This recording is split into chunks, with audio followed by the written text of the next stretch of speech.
이것이 복음이다. 보라, 두 증인이다. 아모스서 3장 3절 7절 말씀입니다. 두 사람이 뜻이 같지 않은데 어찌 동행하겠으며 주 여호와께서는 자기의 비밀을 그종 선지자들에게 보이지 아니하시고서는 결코 행하심이 없으시니라. 아멘. 구약의 복음은 이사야 53장 5절 말씀입니다. 주님이 찔리신 것은 우리 허물 때문이요 주님이 상하신 것은 우리 죄악 때문이라. 주님이 징계를 받음으로 우리가 평화를 누리게 되었고 주님이 채찍에 맞음으로 우리가 나음을 얻게 되었습니다. 구약뿐만이 아니라 신약에서도 하나님은 동일하신 하나님이십니다. 어제나 오늘이나 영원토록 주님의 뜻은 영원하고 동일하시고 똑같으신 그런 하나님이십니다. 구약에서 하나님은 우리의 하나님이 되시고요, 아브라함과 이삭과 야곱의 하나님은 바로 우리의 하나님이 되십니다. 그래서 성경에 있는 모든 말씀들이 사실 나에게 말씀하시는 것이다, 우리에게 말씀하는 것이다 라고 그렇게 읽고 그렇게 듣고 그렇게 말하여야 합니다. 그것이 우리에게 적용되는 귀한 말씀이죠. 그러니까 성경은 우리하고 동떨어진 말씀이 아닙니다. 우리에게 직접적으로 하나님이 말씀하시는 그런 내용들입니다. 그렇게 여러분이 성경을 본다면 성경이 좀 더 가까워지고 좀 우리에게 필요한 책이다라고 하는 것을 여러분이 아마 알게 될 것입니다. 고린도후서 6장 2절 말씀에 보면 보라 지금이라, 은혜 받는 것도 구원받는 것도 지금이라 그랬습니다. 과거도 아니고 미래도 아니고 바로 지금 우리가 은혜 받고 구원받는 것이다. 구원받는 것을 성경에 보면 마음에 믿고 입으로 고백하면 너희가 구원받는다 이렇게 되어 있습니다. 땅에서 태어난 사람이 하늘로서 다시 태어나면 그게 거듭났다 이렇게 이야기를 하는 거죠. 육체로 태어난 사람이 말씀으로 태어났다 이렇게 하면 거듭났다, 구원받았다 이렇게 말씀합니다. 회개하는 것이 곧 구원입니다. 그러니까 회개라고 하는 건 돌아서는 걸 얘기하는 거거든요. 내가 가던 길을 멈추고 생각하고 그 마음을 하나님께로 돌이키는 거 있잖아요. 그것을 이제 회개라고 이렇게 말하고, 그것이 곧 구원입니다. 병이 치료받는 것도 구원이고요, 가정의 문제가 해결되는 것도 구원이고요, 우리의 모든 잘못된 것들이 다시 바르게 세워지는 것도 구원입니다. 그래서 예수님을 이름을 예수라고 하는데 그 예수라는 이름이 치료자, 구원자, 회복자라는 단어입니다. 그래서 이걸 다 같이 쓸 수 있는 것이 예수라는 단어입니다. 그래서 예수님 우리를 다 회복시키시고 치료하시기를 원하시는 그런 하나님이시죠. 그 예수님에게 우리가 예배 드리는 거고요. 지금 시대가 아주 혼탁합니다. 점점 더 혼탁할 수도 있습니다. 그럼에도 불구하고 예수님이 우리와 함께 하신다. 예수님의 이름이 또 임마누엘이라고 그러거든요. 하나님이신 그분이 인간으로 오셨다. 그래서 우리와 영원히 함께 하겠다. 그렇게 약속하신 것이 임마누엘입니다. 하나님이 우리와 함께 하시겠다. 예수라는 분으로 우리와 함께 하겠다. 그 예수의 영으로 우리와 함께 하겠다. 그 성령으로 함께 하겠다는 그런 말씀이거든요. 예수님이 이 땅에 오실 때 십자가 못 박혀 돌아가시기 전에 침례를 받으실 때 우리의 모든 죄가 그에게 넘어갔습니다. 광야에서 세 가지 시험을 다 이겼어요. 세 가지 시험은 뭐냐면 먹음직 보암직 탐스럽게 하는 육신의 정욕, 안목의 정욕, 이생의 자랑이라고 하는 이 세 가지 시험을, 첫 번째 아담은 넘어졌는데 두 번째 아담 되시는 예수님이 오셔서 승리하셨습니다. 그래서 사실 우리는 시험 들 이유도 없고 넘어질 이유도 없습니다. 근데 왜 이렇게 넘어지느냐? 야고보서에 보면 너희의 욕심 때문에 넘어지는 것이다 이렇게 말씀을 합니다.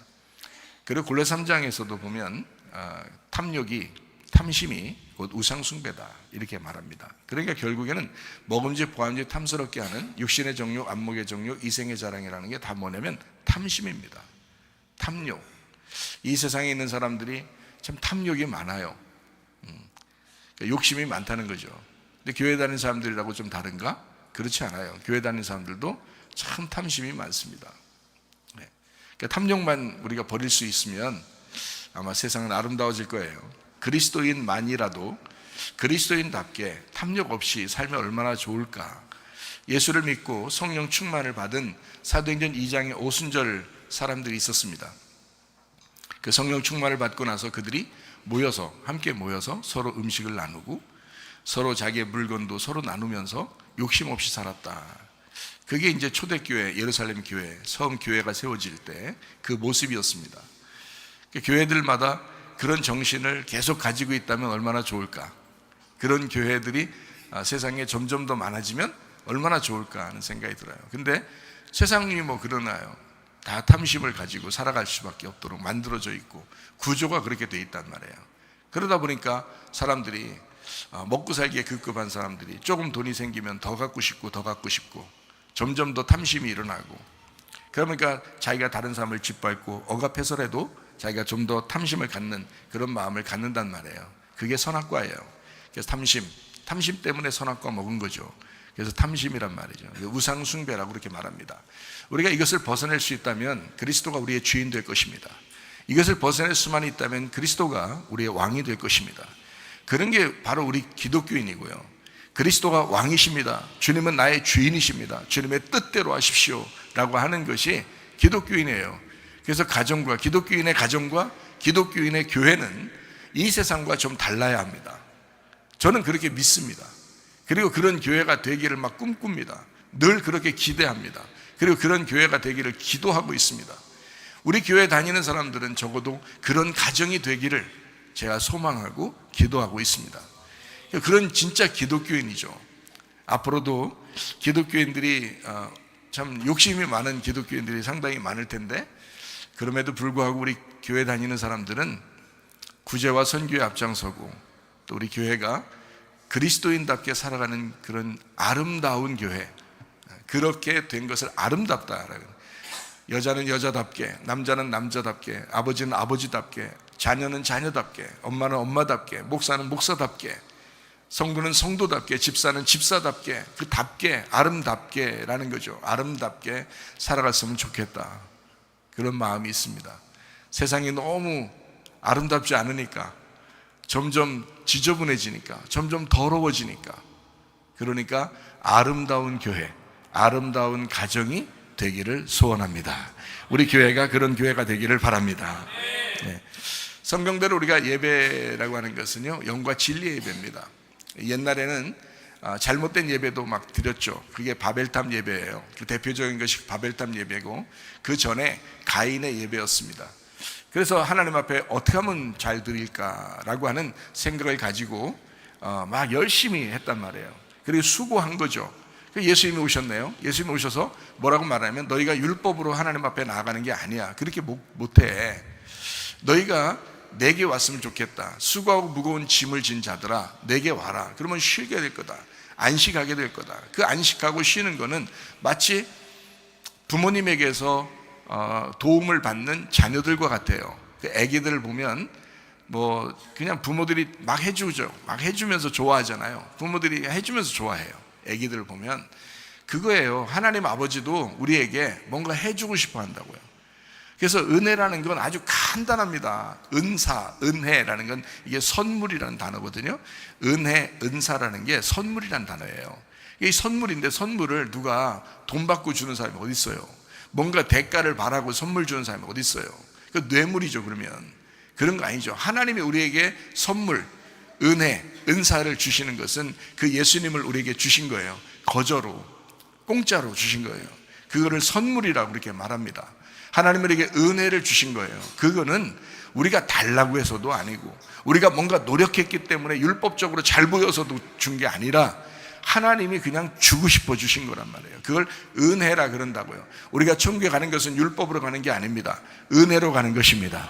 하나님이 우리에게 주고 싶어 주는 것을 받으라는 거예요. 선물을 누가 주면 받으라는 거예요. 그러면 너 천국 간다, 이렇게 말하는 거거든요. 그게 은혜, 은사, 예수 그리스도라는 거죠. 우리에게 선물로 오신 예수님, 네가 받아라. 그냥 받으면 천국 간다. 그분이 천국이야.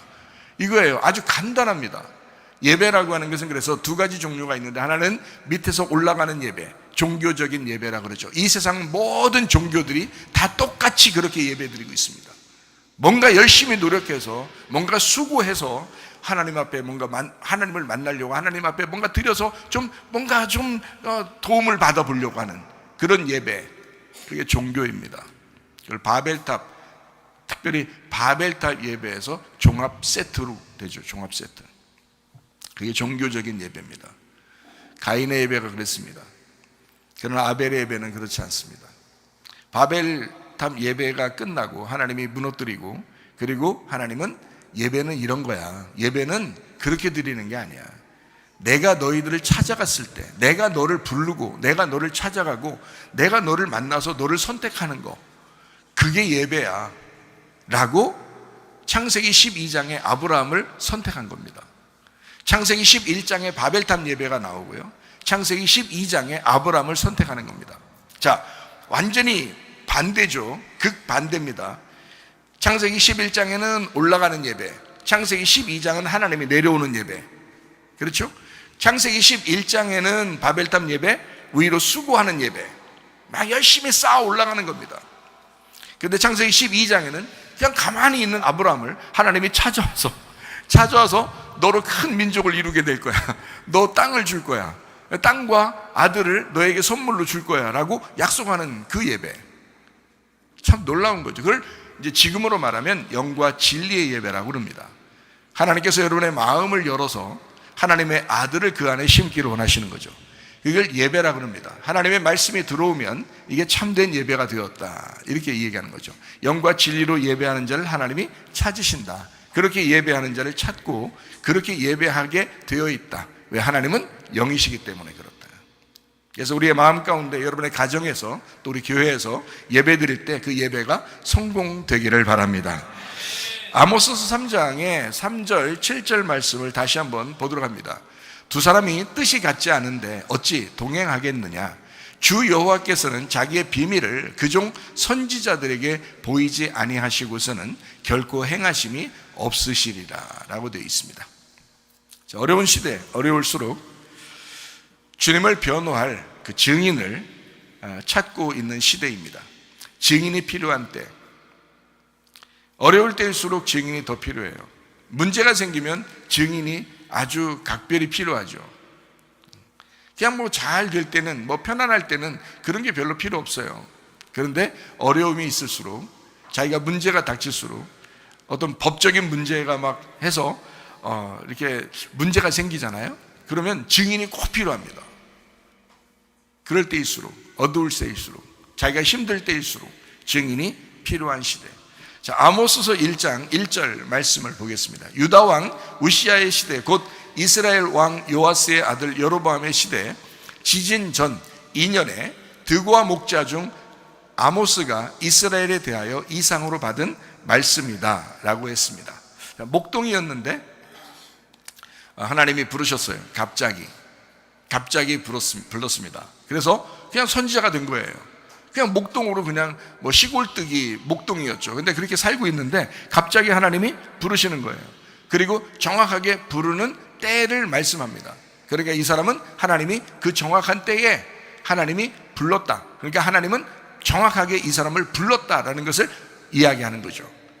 그러니까 하나님은 하나님의 때에 꼭 필요한 사람들을 부르십니다. 그러니까 그것이 바로 증인이라 그러는데요, 지금 어두운 시대에 교회가 증인되어야 합니다. 그렇기 때문에 여러분과 제가 꼭 필요한 거예요.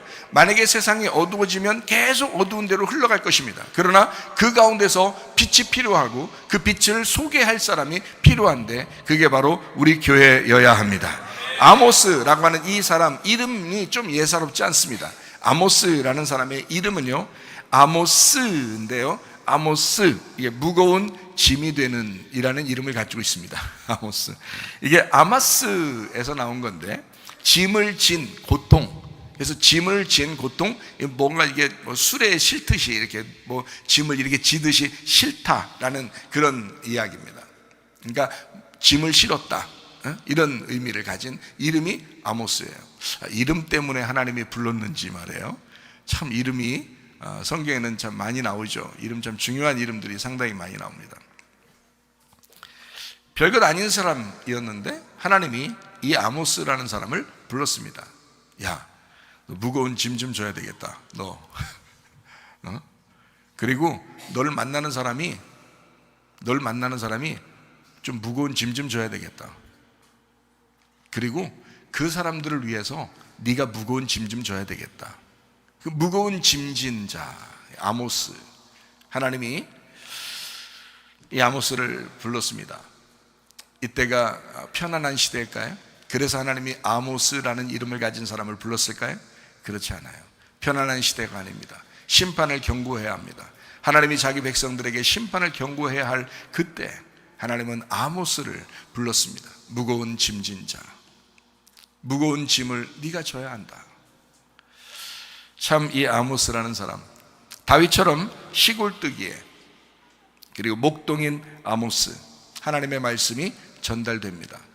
하나님은 이런 사람을 불렀습니다. 그러니까 남녀노소 빈부를 막론하고 하나님이 부르시겠다라고 하면 누구든지 부른다는 거죠. 하나님의 사람으로. 그런데 이 사람이 하나님 앞에 부름을 받게 되었다. 하나님의 말씀이 전달되면 선지자들은 또 사명자들은 꼼짝 못합니다. 하나님이 부르면 그대로 순종해야 합니다. 그 사람을 하나님이 부르면요, 그냥 하나님이 돌리면 돌리는 대로 막 돌아야 돼요. 하나님이 하라는 대로 해야 돼요. 가라면 가고 서라면 쓰고, 이거 해라 그러면 해야 되고, 하지 말라면 하지 말아야 되고. 사명자는 자기 의견이 없습니다. 그래서 사명자인 것입니다. 그러니까 사명자들이 기도하지 않고선 살아갈 수 없어요. 날마다 기도하면서 하나님이 내게 말씀하시는 것 그대로 내가 행하겠습니다. 내 뜻이 있었는데 하나님의 뜻대로 되기를 원합니다. 주님의 일꾼이 바로 그런 것입니다. 그런 면에서 목회자들은 어두운 시대에 슬픈 사람들입니다. 그리고 외로운 사람들입니다. 그 사명을 지고 가야 하니까. 아모스처럼, 아모스도 상당히 외롭고 슬픈 사람이었을 겁니다. 예레미야 시대에 예레미야는 또 그랬습니다. 슬프고 외로웠습니다. 그게 주님의 사명자입니다. 목사, 집사, 장로, 전도사, 권사 모두 다 마찬가지죠. 이 마지막 때의 증인이면서 사명자로 부름을 받았습니다. 그런 사람들은 오히려 세상에서는 외롭고 슬프지만 그래도 그 짐을 지고 가야 하는, 주님의 짐을 지고 가야 하는 사람들, 그것을 성경에서는 사명자라 말씀합니다.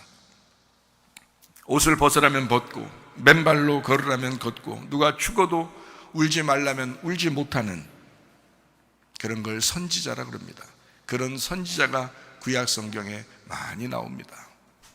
하나님이 불러서 그렇게 살라고 하면 그대로 살 수밖에 없는 사람들, 노아, 아브라함, 모세, 다윗, 신약에서는 세리마테, 베드로, 바울, 하나님이 부르시면 즉각적으로 응답하는 사람들, 자기의 의견이 없어요.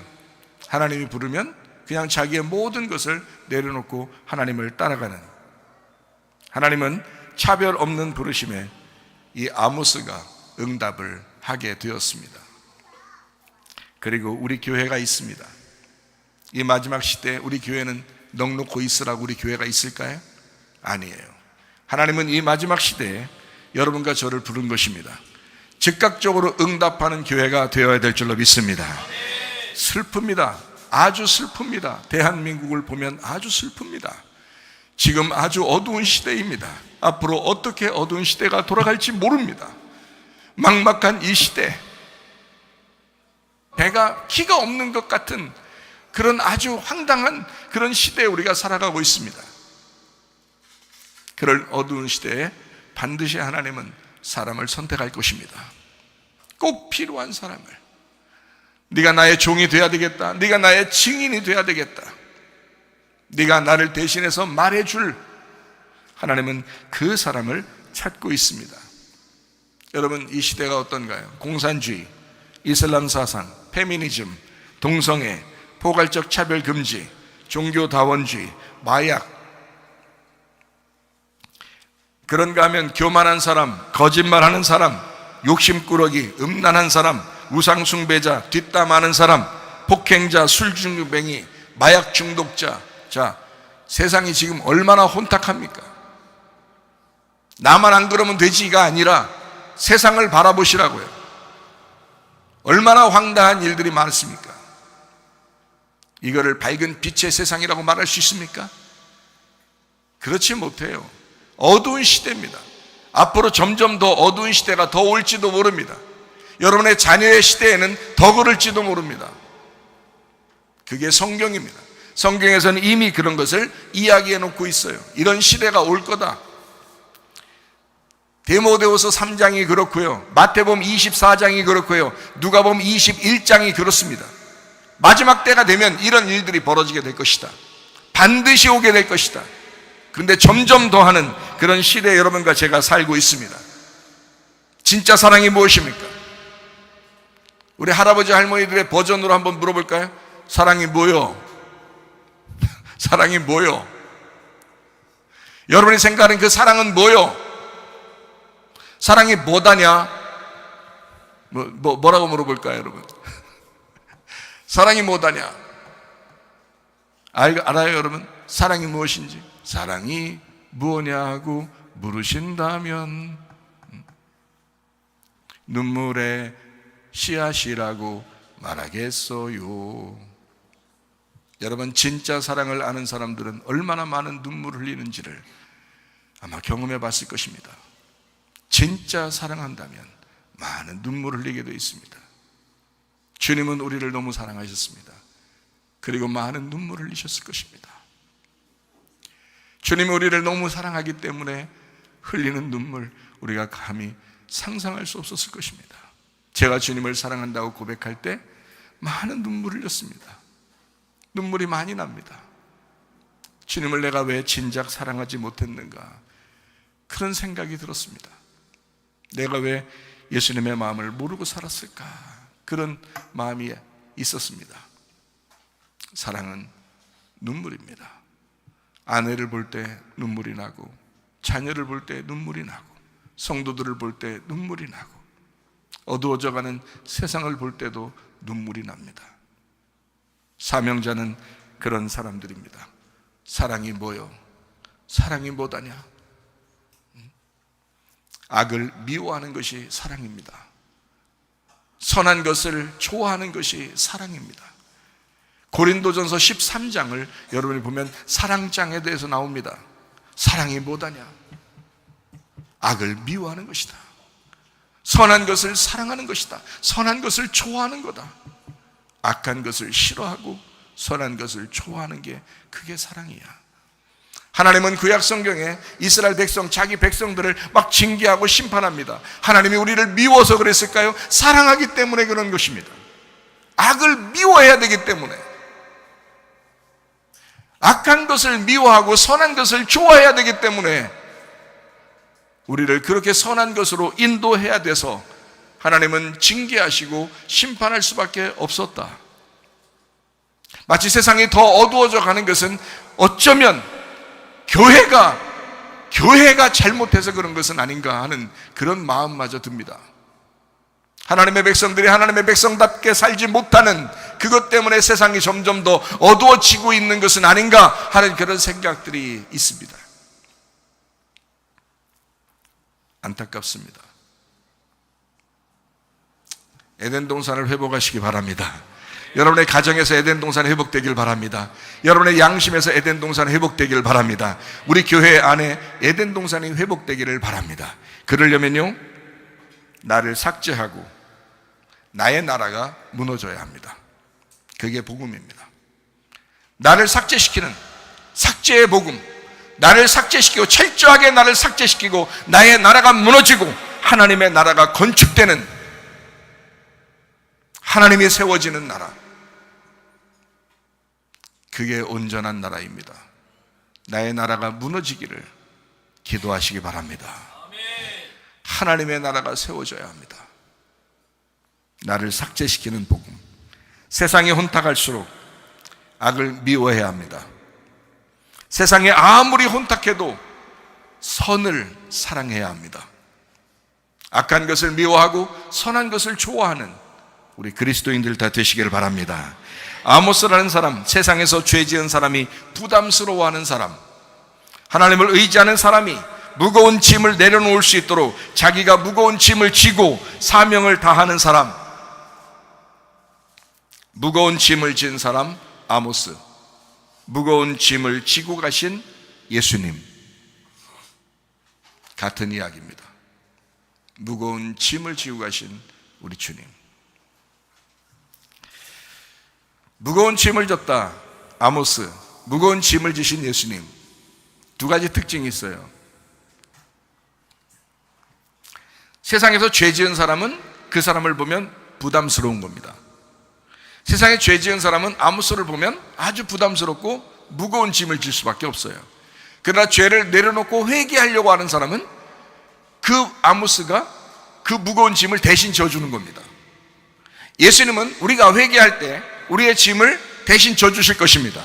그러나 우리가 죄를 지려고 그러고 회개하지 않고 우리 뜻대로 살려고 그러면 아마 예수님이라는 것을 생각만 할 때마다, 교회를 생각만 할 때마다 아마 그 사람은 무거운 짐을 지게 될 것입니다.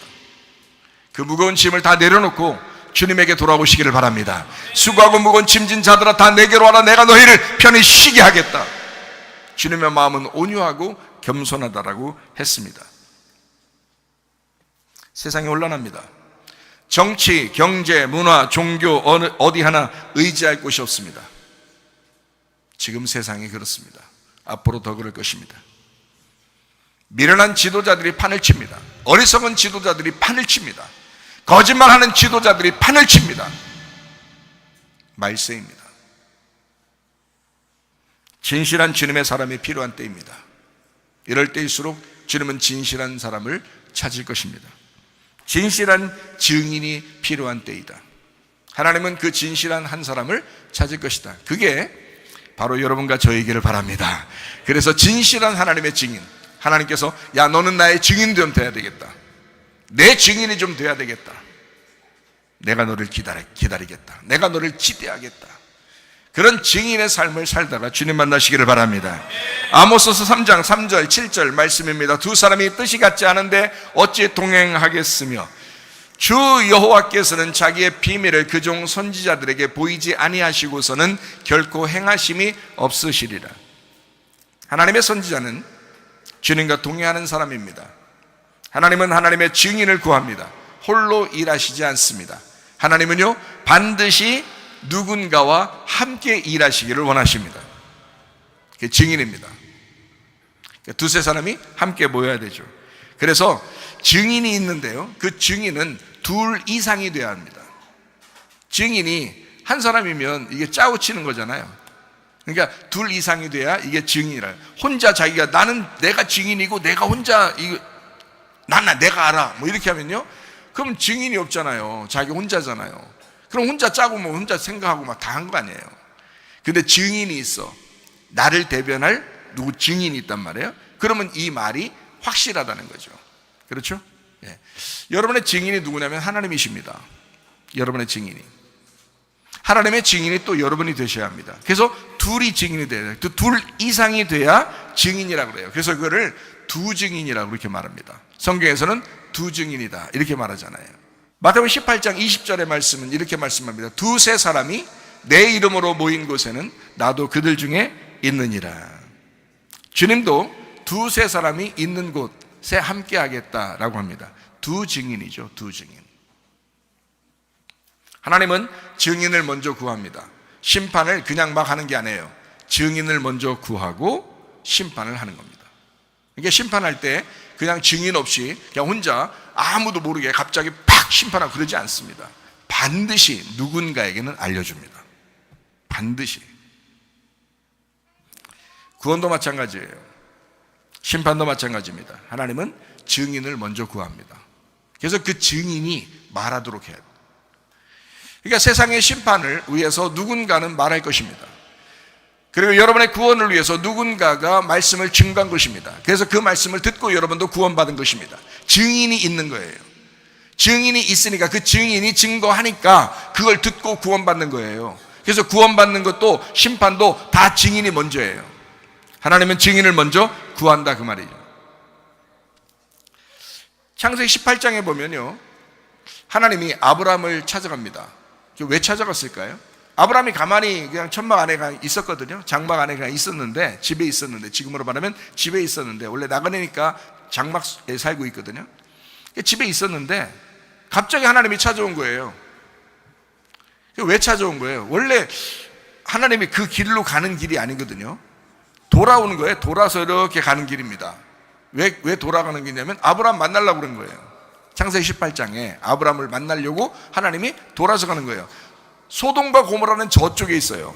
저쪽에 있어가지고 하나님이 아브라함 안 만나고 그냥 소돔과 고모라 딱 가서 멸망시킬 수 있습니다. 심판하러 가는 중이에요. 근데 하나님이 아브라함을 일부러 만나고 심판하러 간다는 거예요. 그걸 증인이라고 그렇게 하면 돼요. 아브라함이라는 증인을 하나님이 찾은 거예요. 그러니까 자기가 심판할 때 누군가는 알고 있어야 되는 거예요. 자기가 심판할 때 누군가는 알고 있어야 돼요. 그걸 증인이라고 그렇게 말하는 거예요. 하나님은 그냥 막 심판하는 게 아닙니다. 세상 종말이 오고 세상 심판이 아무리 막 닥쳐도요, 누군가는 알고 있습니다. 누군가는 알고 있어요. 소돔과 고모라를 멸망시키려 할 때 하나님이 아브라함을 일부러 찾아갑니다. 그리고 아브라함한테 얘기해요. 야, 내가 소돔과 고모라를 멸망시키러 간다. 얘기를 합니다. 아브라함이 가만히 생각하니까 롯이라는 자기 조카가 거기 살고 있어요. 롯까지 같이 다 멸망당하게 생긴 거예요. 그래서 아브라함이 얘기합니다.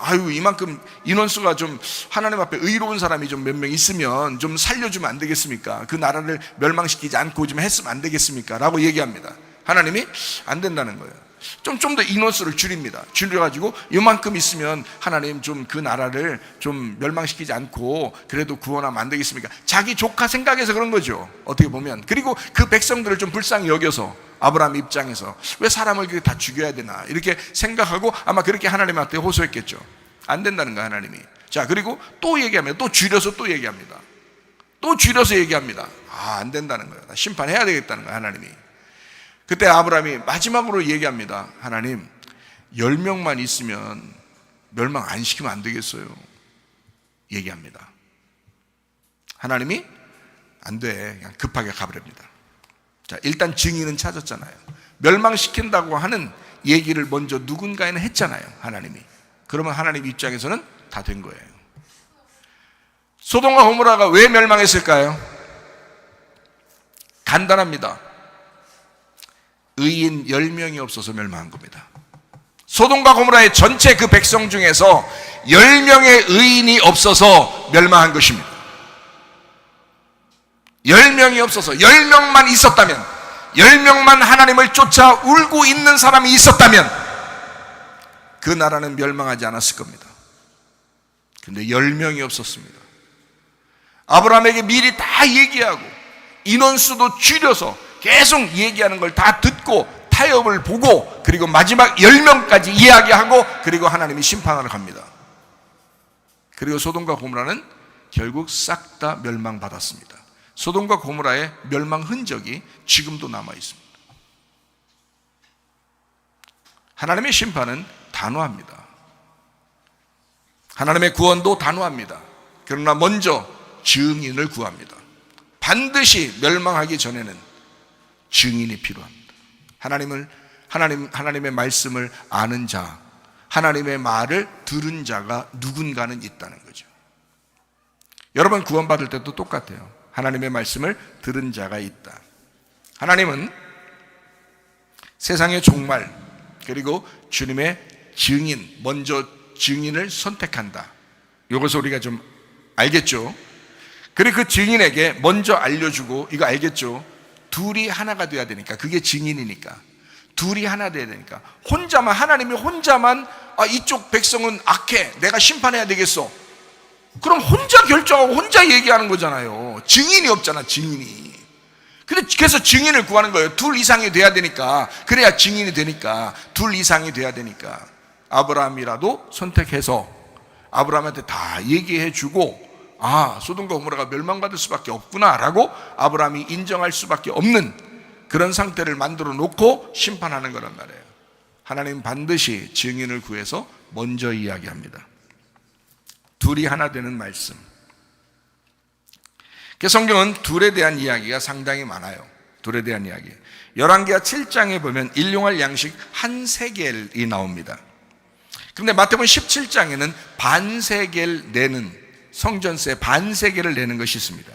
출애굽기 30장에 보면 반세겔을 낸다라는 말이 있어요. 성전세 반세겔을 낸다. 반세겔은 두 개가 합하면 한 세겔이 되죠. 그래서 일용할 양식이 된다라고 하는 걸 열왕기하 7장에 이야기하는 것입니다. 둘이 하나 되는 말씀. 창세기 1장에 보면 위물과 아랫물이 있습니다. 물도 두 개로 나눕니다. 둘이라는. 창세기 2장에 보면 생명나무와 선악과 나무가 있습니다. 두 개죠. 나무도 두 개입니다. 창세기 3장에 하나님은 나타나실 때 나무 사이에 숨어있는 사람들에게 나타납니다. 나무 사이에. 그러니까 나무 둘로 쪼갠 그 사이에 있는 사람들에게 나타난다. 저렇게 26장에 휘장이 지성소와 성소를 나눕니다. 지성소와 성소를 나눈 휘장. 그런데 이 휘장이 어떻게 돼요? 찢어지죠. 그래서 지성소와 성소를 합합니다. 하나님이. 예수님이 죽으셔야 이게 합해지는 거예요. 그러니까 죽음이 오기 전에는 둘로 나누는 겁니다. 증인이 필요한 거죠. 두 개. 근데 죽으면 끝나는 거예요. 죽으면 하나가 된다. 히브리 10장에 보면 육체의 휘장이라고 그랬습니다. 그래서 육체가 죽어야 된다라고 되어 있죠. 우리 인간이 어떻게 살아요? 영과 몸으로 삽니다. 이게 합해져야 사는 거예요. 만약에 영이 떠나면요, 몸만 있으면 죽었다 그렇게 말하죠. 그죠? 영이 안 들어오면요, 이건 영적으로 죽었다 이렇게 말한 겁니다. 하나님의 영이 우리한테 안 들어오면 우리 영적으로 죽은 사람들입니다. 그러니까 영적으로 죽은 사람들에게 하나님의 영이 들어와 우리 영을 살리면요, 그럼 영과 몸이 같이 사는 거예요. 영과 몸이 같이 사는 이거를 영혼이라 그렇게 말해요. 우리 나 자신이다 이렇게 말하는 거예요. 그래서 영혼이 구원받아야 된다 그래요. 그러니까 여러분 몸으로 선한 것을 좋아하고 악한 것을 미워해야 합니다. 그게 우리 몸으로 행동하는 구원이에요. 구원의 실천. 영을 받은, 하나님의 영을 받은 사람들이 그 몸으로 실천하는 것을 의미하는 거죠. 그러니까 영과 몸이 거룩해질 때 이 영혼의 거룩함, 영혼의 구원을 받은 것이다 라고 이야기하는 것입니다. 그래서 영과 몸이에요. 같이 이렇게. 그래서 여기서 이 몸이라고 하는 것이 그리스도의 몸이 되려면 육체가 죽어야 돼요. 육체하고 몸은 같은 건데 육체는 죄를 질 때 말하는 거고, 몸이 죄를 지면 육체라 그러고요. 몸이 하나님의 사람으로 이 자체가 중요하다라고 할 때는 몸이라고 그래요. 그리고 하나님의 성전이다 할 때도 몸이라고 그래요. 그때는. 그러니까 육체가 제거되면 몸이 되는 거예요. 그러니까 육체 휘장이 찢어져야 지성소와 성소가 하나 된다 이런 말입니다. 출애굽기 34장에 모세의 수건이 있습니다. 이 둘로 나누어지는 겁니다. 백성들과 하나님을 나누어서 말씀이 나누어지는 그 의미를 얘기하는 거예요. 고린도서 3장에 모세 수건이 다 없어질 것이다. 누가 오면, 예수 그리스도가 오면 다 없어질 것이다.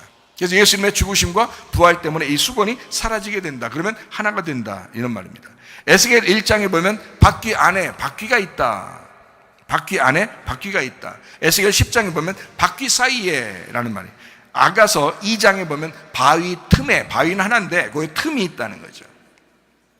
누가복음 10장에 반이 죽은, 강도 만나서 반이 죽은 사람이 있었다. 그걸 선한 이웃이 와서, 선한 사마리아인이 와서 구출해 주었다라는 그런 말씀이 있습니다. 에베소 2장 둘이 한 성령으로 하나 되었다. 둘이 한 성령으로 하나 되었다. 자, 둘이죠. 모든 게 다 둘입니다. 그러니까 이 땅에 있으면요, 모든 게 다 둘로 나누어져요. 여러분, 세상에 선악과 없이 살아갈 수 있나요? 아니에요. 선악으로 다 살아가게 돼 있어요.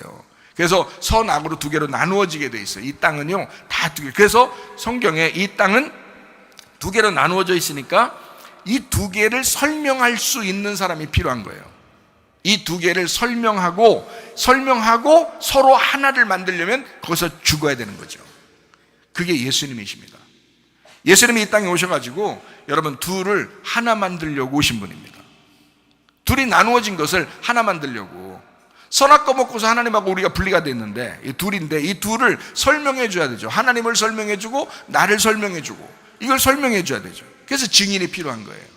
그리고 이거 둘을, 하나님과 우리를 하나 만드는 거, 그게 이제 부활이란 말이에요. 그게 예수님, 이 성경. 그래서 증인은 반드시 둘 이상이 돼야 된다. 자, 그래서 성경을요, 누가복음 10장 1절에 이런 말씀이 있습니다. 그 후에 주께서 따로 70인을 세우사 친히 가시려는 각 동네와 각 지역으로 둘씩 앞서 보내시며, 둘씩 모두 두 개로 나누어진 하나, 모두 두 개로 나누어진 것이 원래 하나야 라는 것을 설명하는. 근데 너희들이 두 개로 나누어졌어. 이것을 하나로 만들어야 돼. 자, 천국에 가는 길은 진리의 말씀이라는 하나에 있어. 그래서 두 명이 아니라 이 하나를 설명하기 위해서 두 명이 가는 거란 말이에요. 하나를 설명하기 위해서 두 명이, 자, 너희가 둘이 돼 있는데 이것이 하나로 만들어야 돼. 이거 하나로 만드는 것을 진리의 말씀이라 그렇게 말하고요. 이 둘을 설명하는 것을 증인의 말이라고 이렇게 말하는 것입니다. 70명의 제자를 임명합니다. 그리고 둘씩 보냅니다. 전도하러 둘씩 보내요. 혼자 가면은 외로울까봐, 아니면 혼자 가면 할 말 못할까봐, 그래서 둘씩 가면 왠지 좀 용기도 나고 좀 말도 잘하고, 그래서 전도할 때 두 명씩 붙여서 가는 건가요? 그래서 그런 거예요? 이거는 두 말씀을 하나로 말해야 하기 때문에 둘씩 보낸 것입니다. 증인은 둘이 되어야 되기 때문에 그런 거예요. 증인은 둘이 되어야 되기 때문에.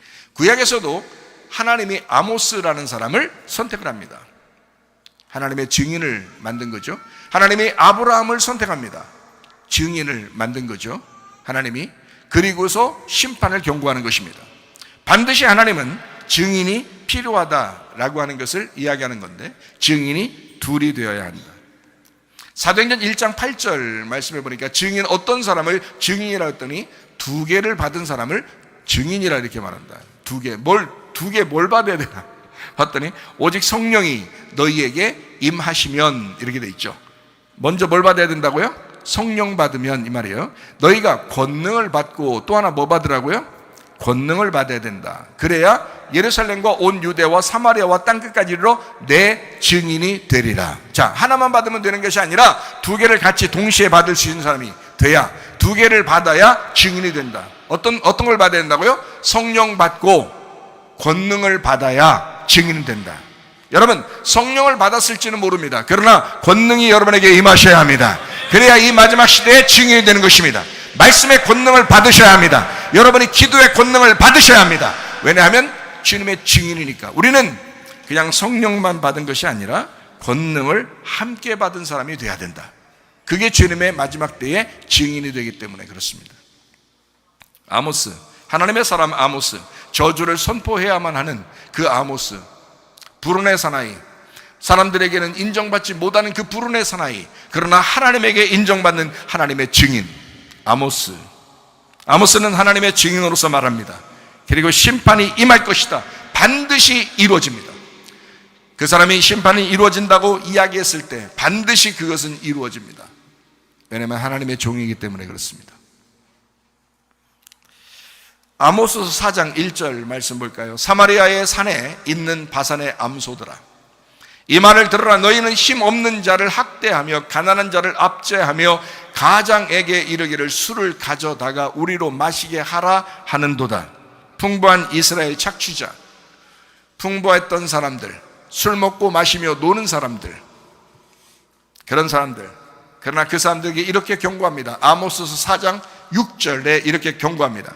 또 내가 너희 모든 성읍에서 너희 이를 깨끗하게 하며 너희의 각 처소에서 양식이 떨어지게 하였으나 너희가 내게로 돌아오지 아니하였느니라. 여호와의 말씀이니라. 너희들 그렇게 배가 부르고 풍부한 이스라엘, 너희들 부자인 이스라엘들아, 너희의 이가 깨끗해질 것이다. 저주입니다. 너희의 이가 깨끗해진다라는 말이 각을 해서 그럴까요? 이빨 닦아서 그랬을까요? 지금 그 얘기하는 겁니까? 아니면 진짜 한 대 맞아가지고 이빨 다 나가서 그래서 이가 깨끗했다 이런 말일까요? 무슨 말인가요? 먹을 게 없다는 말입니다. 너희들 먹을 게 없다. 이게 저주다. 그렇게 풍부하게 자기 배만을 위하여 살던 너희들아, 너희의 이가 깨끗해질 것이다. 이제는 너희가 먹을 것이 없을 것이다. 저주입니다. 아모스는 그 저주를 선포해야만 했습니다. 노아는 어떤가요? 노아는 그 당대의 의인이었습니다. 하나님은 그 의인 노아를 한 사람 선택했습니다. 하나님의 증인이라. 하나님의 증인, 하나님은 하나님의 그 물심판이 반드시 이 땅에 일어날 것이다 라고, 그 물심판의 증거가, 노아 홍수의 그 증거가 지금 세계 곳곳에 있습니다. 여러분, 지각변동이 엄청나게 일어났었던 거 아시죠? 지각변동이라는 건 엄청나게, 땅이요 물에 완전히 금방 확 잠기려면요 지각변동이라는 건 간단합니다. 바다가 위로 올라오고요 땅이 밑으로 내려가면 그냥 완전히 물 싹 잠겨버려 끝나는 거예요. 그 지각 변동이, 엄청난 세계적인 지각 변동이 노아 홍수 때 있었다. 그 증거가 지금 세계 곳곳에 있다. 여러분, 어느 산에 가면요, 그 산 꼭대기에 바다 물고기가 삽니다. 산 꼭대기에 물이 짜요. 어디 있었던 물인 거예요, 그게? 바다에 있었던 물이에요. 바다에 있었던 물이 위로 융기해서 이게 물을 담고 그대로 올라온 거예요, 산이 크게. 그 위에 바닷물이 있는 거예요. 바다 고기가 거기 살아요. 히말라야 산, 여러분 많은 사람이 등반하죠. 거기 산 꼭대기에 조개 껍질 같은 거 있는 거 아십니까? 조개 껍질 같은 거. 그 시베리아 엄청나게 추운 그곳에 맘모스 뼈들이 거기에 막 무더기로 산으로 막 산처럼 이루어진 거 아십니까? 증거들입니다. 옛날에는 거기가 따뜻했었던 곳이었던 거죠. 맘모스들이 막 죽으려고 추운데 간 게 아니라 거기에 살고 있었는데 얼어 죽어버린 거예요. 어마어마한 산만큼 맘모스들이 거기 무더기로. 노아 홍수의 증거는 세계 곳곳에 어마어마하게 많습니다. 노아, 그 시대에 물 심판이 있다고 선택받은 한 사람, 노아, 그가 증인이었습니다. 하나님은 증언하는 한 사람이 없이 그냥 심판하지는 않습니다. 아모스 시대에는 아모스를 선택하죠. 예레미야 시대 때는 예레미야를 선택하죠. 노아 시대에는 노아를 선택하는 것입니다. 그리고 심판한다고 경고합니다. 그런데 어떤 사람을 선택할까요? 창세기 6장 9절 말씀입니다. 이것이 노아의 족본이라. 노아는 의인이요 당대의 완전한 자라. 그는 하나님과 동행하였으며. 노아입니다. 하나님과 동행하던 유일한 사람 노아, 그 사람을 선택하고 세상 심판을 경고합니다. 노아는 하나님의 안식이라는 단어를 가지고 있습니다. 하나님의 안식, 노아의 말을 들어야 안식하고 물 심판은 반드시 발생하는데 노아 식구 8명은 구원받습니다. 베드로전서 3장 20절 말씀입니다. 노아 식구 8명 이외에는 구원받은 사람이 없었습니다. 그들은 전에 노아의 날 방주를 준비할 동안 하나님이 오래 참고 기다리실 때에 복종하지 아니하던 자들이라. 방주에서 물로 말미암아 구원을 얻은 자가 몇 명뿐이니 겨우 8명이라. 노아 시대에 8명이 구원받습니다. 그리고 나머지는 다 멸망받았습니다. 창세기 18장에는 소돔과 고모라 시대에 아브라함이 증인이었습니다. 그리고 소돔과 고모라가 멸망할 때 롯이라는 한 사람이 홀로 구원받습니다. 베드로후서 2장 7절 8절 롯이라는 사람이 어떻게 구원받았나, 왜 구원받을 수밖에 없었나라는 것이 나와 있는데, 베드로후서 2장 7절 8절 말씀에 이렇게 나옵니다. 무법한 자들의 음란한 행실로 말미암아 고통당하는 의로운 롯을 건지셨으니 이는 이 의인이 그들 중에 거하여 날마다 저 불법한 행실을 보고 들음으로 그 의로운 심령이 상했다라고 되어 있습니다. 괴로웠다는 겁니다. 롯은 소돔과 고모라의 타락을 보고 울던 유일한 사람이었습니다. 주님은 증인을 먼저 찾습니다. 우리 교회가 이 시대의 증인이 되어야 합니다. 사도행전 1장 8절 말씀, 성령을 받고 권능을 받은 사람이 증인입니다. 아무나 증인되는 것은 아닙니다. 성령을 받아야 합니다. 그리고 권능을 받으셔야 합니다. 그래야 주님의 증인이 되는 것입니다. 말씀을 정리합니다. 하나님은 이 세상을 멸망시키는 것을 하나님이 막 즐기는 분이 아닙니다. 하나님이 이 세상이 멸망하는 것을 좋아하시는 분이 아닙니다. 아모스 시대도 그랬습니다. 예레미야 시대도 그랬습니다. 하나님은 여전히 울고 계십니다. 자기의 백성들을 심판해야만 하는 그 시대에 하나님은 여전히 마음이 아파하십니다. 이 세상에 있는 지금 어두운 시대에 많은 사람이 진짜 멸망받을 수밖에 없는 짓을 하고 있는 이 시대에 하나님은 그래도 그 사람들이 구원받기를 원하시는 하나님의 마음이 있습니다. 하나님의 그 사랑의 마음, 하나님은 사랑이기 때문에 그렇습니다. 하나님은 사랑이기 때문에. 우리의 마음하고 좀 다르죠. 아모스 9장 15절 말씀입니다. 내가 그들을 그들의 땅에 심으리니 그들이 내가 준 땅에서 다시 뽑히지 아니하리라. 네 하나님 여호와의 말씀이니라. 하나님은 그 땅에 다시 심고 자기 백성을 뽑아내고 싶어 하지 않는다. 내가 다시 심을 거야. 그리고 다시는 뽑지 않을 거야. 어느 말씀이 기억나나요? 하나님이 한번 심으신 것은 반드시 뽑지 않을 거야. 내가 다시 멸망하지 않을 거야. 계속 지키고 보호할 거야. 어느 말씀하고 비슷한가요? 마태복음 16장 18절 말씀하고 비슷합니다. 또 내가 네게 이르노니 너는 베드로라. 내가 이 반석 위에 내 교회를 세우리니 음부의 권세가 이기지 못하리라. 두 증인의 교회는 영원합니다. 하나님의 교회는 멸망하지 않을 것입니다. 하나님의 교회는 영원할 것입니다. 어떠한 시련이 와도 주님의 증인 교회는 영원할 것입니다. 음부의 권세가 이기지 못하게 될 것입니다. 우리 교회는 주님 안에서 사랑받는 교회입니다. 그리고 여러분도 사랑받는 사람들입니다. 하나님은 여러분을 여전히 사랑하고 계십니다. 우리가 멸망받기를 원하시는 분이 아니라 우리 교회가 영원하기를 원하시는 분, 음부의 권세가 이기지 못하는 교회, 증인의 교회, 그런 교회가 되기를 예수의 이름으로 축원합니다.